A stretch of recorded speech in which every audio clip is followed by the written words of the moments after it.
Taste the Daily. வேலூரில் அதிமுக இளைஞர் மற்றும் இளம்பெண்கள் பாசறை மண்டல மாநாடு நடத்துவது தொடர்பான கழக நிர்வாகிகள் ஆலோசனைக் கூட்டம் திருவண்ணாமலையில் நடைபெற்றது. வேலூர் கோட்டை மைதானத்தில் பிப்ரவரி 9ஆம் தேதி அதிமுக இளைஞர் மற்றும் இளம்பெண்கள் பாசறை மண்டல மாநாடு நடைபெறவுள்ளது. இதற்கான கழக நிர்வாகிகள் ஆலோசனைக் கூட்டம் திருவண்ணாமலையில் மாநில இளைஞர் மற்றும் இளம்பெண்கள் பாசறை செயலாளர் VPP பரமசிவம் தலைமையில் நடைபெற்றது. இதில் கழக நிர்வாகிகளுக்கு ஆலோசனைகள் வழங்கப்பட்டன. இந்த கூட்டத்தில் முன்னாள் அமைச்சர்கள் அக்ரி கிருஷ்ணமூர்த்தி, KC வீரமணி, S ராமச்சந்திரன், மாவட்ட கழக செயலாளர்கள் தூசி K மோகன், ஜெயசுதா லட்சுமிகாந்தன் உள்ளிட்ட கழக நிர்வாகிகள் பலர் கலந்து கொண்டனர்.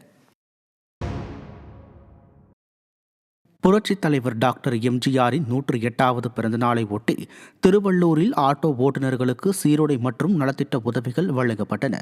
மேட்டுப்பாளையத்தில் அமைப்புசாரா ஆட்டோ ஓட்டுநரின் புதிய பெயர் பலகையை திருவள்ளூர் வடக்கு மாவட்ட கழக செயலாளரும் முன்னாள் சட்டமன்ற உறுப்பினருமான சிறுனியம் பலராமன் திறந்து வைத்த கழக கொடியினை ஏற்றி வைத்தார். தொடர்ந்து ஆட்டோ ஓட்டுநர்களுக்கு சீருடை மற்றும் நலத்திட்ட உதவிகளை வழங்கினார். முன்னதாக புரட்சித் தலைவர் MGR, புரட்சித் தலைவி அம்மா ஆகியோரின் சிலைகளுக்கு மாலை அணிவித்து மரியாதை செலுத்தப்பட்டது.